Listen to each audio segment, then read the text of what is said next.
Hola, ¿cómo están? Yo soy Cristina. Hoy les vengo a presentar un tema muy interesante. Hoy vamos a hablar sobre los jornaleros de San Quintín. San Quintín es un lugar que se encuentra ubicado en Baja California, justo al sur de Ensenada. Esta historia la podemos comenzar más o menos a inicios o a mediados de los 70 más o menos. Es cuando se empieza a crear una producción muy grande de agricultura en Baja California, en San Quintín. Las empresas empiezan a llegar para querer transportar y vender tomate, que era lo que más estaba pegando en ese entonces, porque tenía más meses del año para reproducirlo, para criarlo y venderlo. Em, y entonces esto empezó a crear pues mucho trabajo, varias plazas para trabajo. Esto empezó a ser muy sonado al sur de nuestro país y las personas empezaron a trasladarse a San Quintín en busca de una mejor vida y poderles dar un mejor sustento a sus familias. Si nos enfocamos en Oaxaca, que es una gran parte de las personas de Oaxaca que se migraron aquí a San Quintín, ellos dicen, llegan a contar que todo era por medio de voceo, que todo les llegaba pues por voz de otras personas. Mencionaban que llegaban personas de aquí de San Quintín y les platicaban todo muy bonito, que aquí ya iban a tener un contrato, que iban a tener un campamento donde había casitas donde ellos podían hospedarse con su familia, que iban a tener servicios públicos como lo son luz y agua, las casas iban a estar amuebladas, iban a tener una camita, iban a tener una estufita donde cocinar y ellos pues decidían trasladarse con toda su familia a San Quintín. Pero, ¿cuál era su sorpresa cuando llegaban aquí? Bueno, específicamente a San Quintín y se daban cuenta que no era así. Las casas o los campamentos eran pequeños cuartos donde se metían varias familias. O sea, no era una ni dos. Podían llegar a ser tres o cuatro familias en un solo cuarto, en un galerón se podría decir, porque no había cama y no había estufas y no había muebles.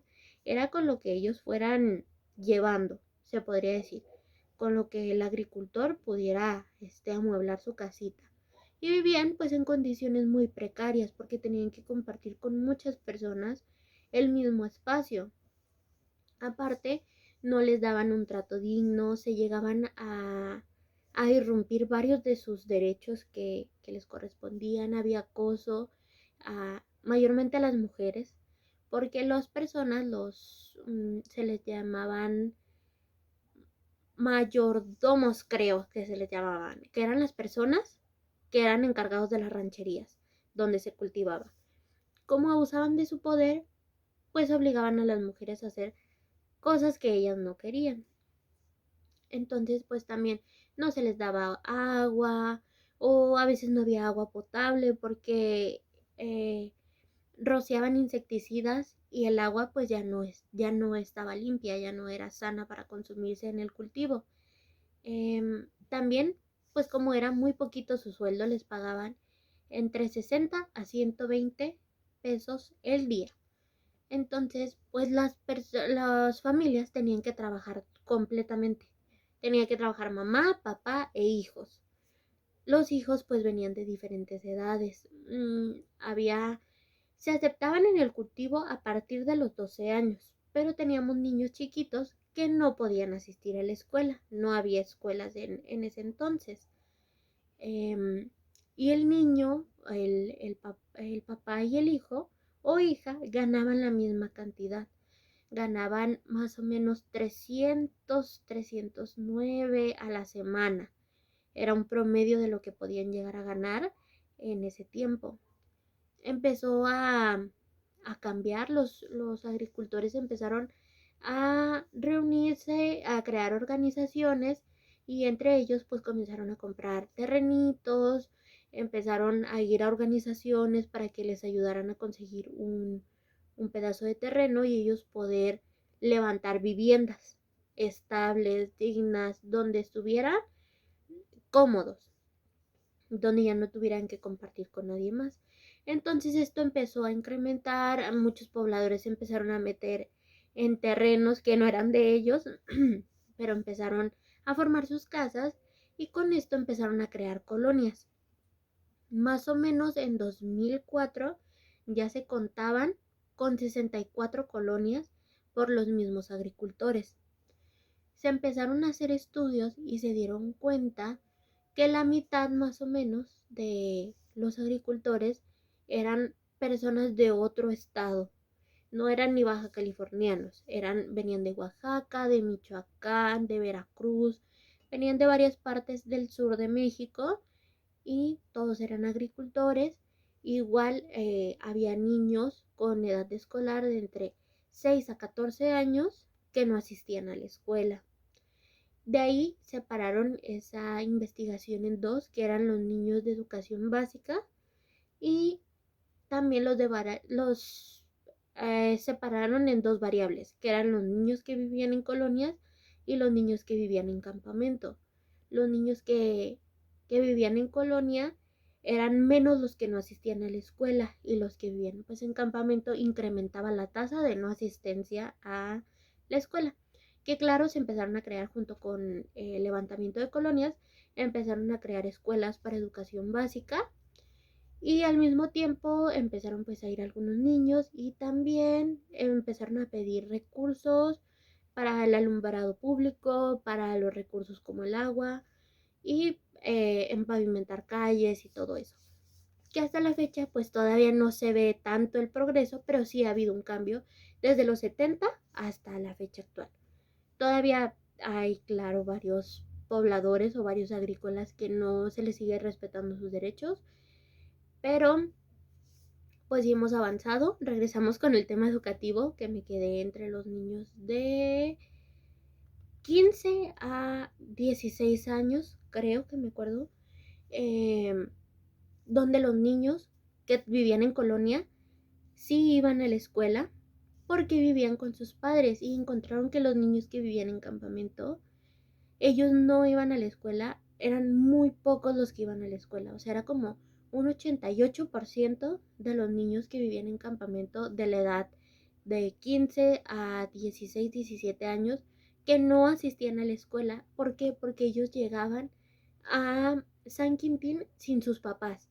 Ellos migraban para poder conseguir una vida mejor.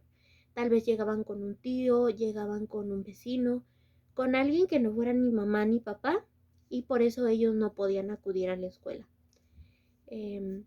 Esto se me hace muy interesante. Hubo también varias huelgas para que se les empezara a respetar derechos, para que empezaran a vivir de manera digna. Hubo varios cambios que sí se realizaron, pero claro está que hay varios más que hacen falta. También mucho el respeto a las mujeres, que se empiece a eliminar totalmente el tema de los niños que faltan a la escuela por ir a, al cultivo a trabajar. De igual manera, hay niños que no tienen papeles de aquí, que son muy chiquitos, venían de Oaxaca y no se les puede dar el apoyo que se les da a los niños de San Quintín o a los niños baja californianos. A veces ellos no pueden recibir becas o es muy difícil que entren a un centro educativo por pues falta de papeles o que no se han podido arreglar para eh, como especificar que están aquí trabajando, porque pues también sus contratos de las familias, de los padres, son verbales o en muchos casos fueron verbales. También en el transporte a las rancherías, a los centros de cultivo, los agricultores tenían que levantarse muy temprano, más o menos 4 o 5 de la mañana. Ellos ya tenían que estar en una colonia que se llamaba Lázaro Cárdenas y ahí esperaban un camión. Pasaban constantemente camiones, pero se llenaban muy rápido. Entonces tienen que estar esperando camiones para poder llegar a los lugares de trabajo. Igual cuando llegan personas de Oaxaca, de Veracruz, de Michoacán, llegan justo a este punto de reunión, la colonia Lázaro Cárdenas, y ahí esperan un carro o a algún vehículo que se estacione y les ofrezca trabajo. Les diga, puedes irte a tal lugar y ahí ya te van a estar esperando para que comiences a trabajar. Igual se ha estado peleando para conseguir los días vacacionales o su correspondiente pago por la semana vacacional, igual que se les den sus días festivos o se les pague como corresponde la ley. Y también quieren que se les den, pues que se les afilie al IMSS y entre otras cosas que están pidiendo pues los mismos pobladores, agricultores, que se les respete pues como viene la ley de trabajo y como lo merecen por sus derechos. Creo que eso es todo lo que les puedo platicar por hoy. El tema está muy interesante, hay mucha información que podemos encontrar en revistas, en documentales, en internet, en periódicos. Y pues es muy interesante este tema que a veces no nos ponemos a prestar atención o la atención necesaria y pues podemos ver cómo estas personas no se les está respetando sus derechos y están trabajando de más, solo por querer tener una vida digna y por querer mejorar la economía en su familia. Y nos damos cuenta que hay muchas personas que se aprovechan de estos casos. Ahora sí me despido, es todo por mi parte, espero les haya interesado, espero busquen el tema y muchas gracias.